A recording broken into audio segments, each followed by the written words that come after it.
kita berharap ada tokoh polisi seperti dia di dalam dunia nyata gitu, yang mungkin kita bisa sungkem sama orang ini gitu.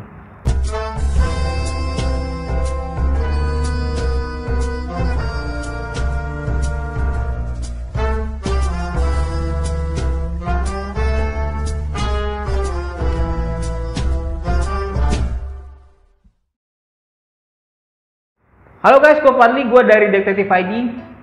Kembali lagi di Book Investigation, di mana gue akan mereview atau mengulas novel-novel bergenre fiksi detektif, kriminal, misteri, dan lain-lain. Nah, kali ini yang akan gue ulas adalah salah satu novel detektif Jepang dari penulis Keigo Higashino yang berjudul Melis. Kalau di dalam bahasa Indonesianya adalah Catatan Pembunuhan Sang Novelis. Oke, bagaimana? Simak yuk!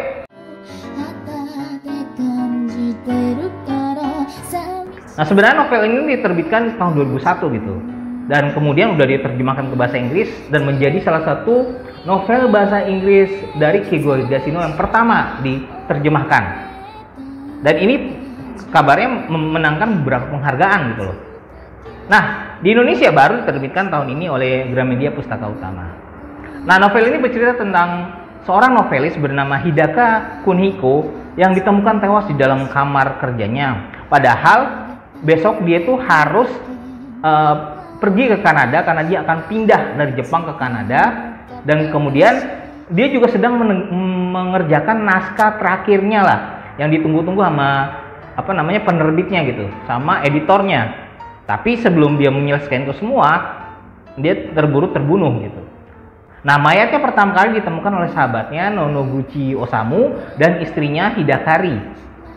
Nah, polisi kemudian mencari tahu sebenarnya apa yang terjadi pada pembunuhan ini. Nah, detektif yang menyelidiki adalah Kaga Koichiro yang ternyata adalah teman masa lalunya salah satu dari yang menemukan mayat, Nonoguchi Osamu gitu. Nah, itu sih singkat ceritanya. Nah, sebelum saya mulai mengulas cerita misterinya atau cerita investigasi di dalam novel ini, nah yang perlu saya soroti pertama adalah gaya menulisnya, plotnya.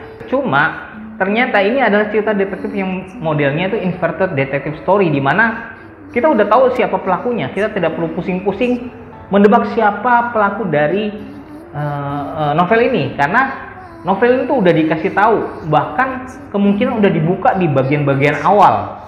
Sama seperti novel Keigo Higashino sebelumnya, yaitu The Fashion Suspect of Mr. X, yang kita tahu dari pertama kita udah tahu siapa pelakunya. Tapi kalau di sini, ini sebenarnya karena gaya penceritaannya itu memakai dua metode, yaitu metode pertama adalah metode catatan, yang berupa catatan dari dua orang tokoh di sini, dan kemudian berupa dokumentasi. Dokumentasi ini mungkin sekedar transkrip ya, yang kebanyakan nanti dari sudut pandangnya sang detektif.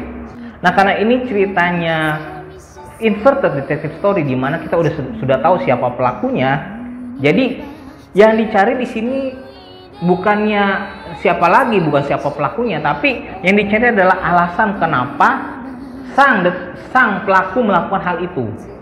Kenapa dia melakukan hal itu? Nah, itu yang disembunyikan, menjadi rahasia. Tapi disitulah menjadi misterinya. Nah, sehingga kita dibawa ke perjalanan bahwa cerita-cerita dari sang pelaku dalam bentuk catatannya, dan kemudian dalam bentuk catatan sang detektif ketika dia menyelidiki kasusnya. Nah, menariknya dua tokoh di sini, dua tokoh utamanya, detektif dan sang pelaku ini adalah berteman baik. Dulunya sama-sama mantan guru di SMP, di sebuah SMP. Nah, sang detektif merasa sedikit dilema karena apa sih, masa dia yang pelakunya? Nah, tapi saya harus profesional gitu. Dilemanya seperti itu. Nah, dari segi karakter, emang kita bisa melihat bahwa karakter yang emang ditonjolin di sini adalah sang detektifnya, Kaga Koichiro, yang menurut saya tipikal tokoh detektif polisi yang unik gitu loh. Yang ini bukan uniknya kenapa, tapi unik karena santunnya sang tokoh gitu.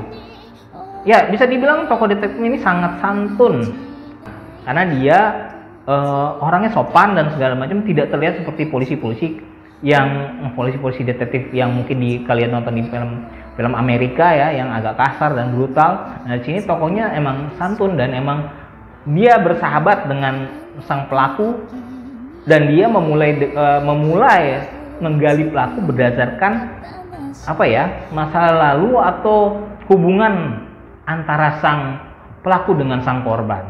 Nah, dari hubungan-hubungan itu dia bisa menggali kira-kira apa sebenarnya yang terjadi di malam itu, di malam pembunuhan.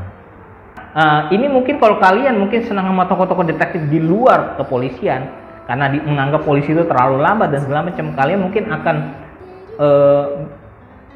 merasakan hal yang berbeda dengan tokoh ini. Ya, karena ini tokoh detektif yang sepertinya ya polisi harusnya seperti ini gitu. Polisi di dunia nyata harusnya seperti dia gitu. Ya, kita berharap ada tokoh polisi seperti dia di dalam dunia nyata gitu. Yang mungkin kita bisa sungkem sama orang ini gitu. Dan menariknya juga dia memiliki masa lalu yang kita tahu terungkap di dalam cerita ini. Nah, sedangkan pelakunya juga sangat kuat di sini. Karena pelaku memiliki kedekatan dengan korban, memiliki kedekatan dengan polisi, dengan sang detektifnya. Nah, kemudian dia ternyata mengidap penyakit kanker usus yang membuat nanti dia akan dirawat di rumah sakit gitu. Nah, ini yang menariknya ketika dia dirawat, ini adegan yang menurut saya paling menyentuh adalah ketika dia dirawat dan rumah sakit, si detektif sering berkunjung ke tempatnya dia sebagai sahabat yang kemudian lama-lama dia juga ngorek apa sebenarnya yang terjadi. Karena di sini adalah tujuannya mencari motif pelakunya. Ini kita akan dibuat terombang-ambing. Kita ini sebenarnya menerkani, motifnya ini kali. Ternyata bukan. Nah, akhirnya kita nemu twist di belakang cerita ini. Ya, menariknya twistnya ini bukan twist dari misteri atau investigasinya. Twistnya itu adalah di impresi kita pertama kali membaca novel ini. Ketika kita membaca novel ini di awal-awal, kita ternyata pas kita bagian di akhir kita merasakan kok impresi kita kok diputar sama sang penulis, sehingga kita bilang waduh ini hebat banget nih, gila, gak nyangka ternyata endingnya seperti ini. Ya, ceritanya nggak muluk-muluk, sederhana, pembunuhan yang biasa gitu, motifnya juga sebenarnya sederhana gitu ya, motif yang sederhana yang bisa kalian ditemukan di novel-novel detektif. Ini bukan pembunuhan sadis, bukan pembunuhan yang jelimet pakai trik-trik yang aneh-aneh, tapi ini pembunuhan sederhana tapi yang ditulis dengan sangat menarik gitu. Nah, itu yang menarik dari buku ini. Tapi ada juga hal yang menurut saya agak membingungkan. Pertama adalah ketika di bagian-bagian akhir itu ada cerita berdasarkan dokumentasi.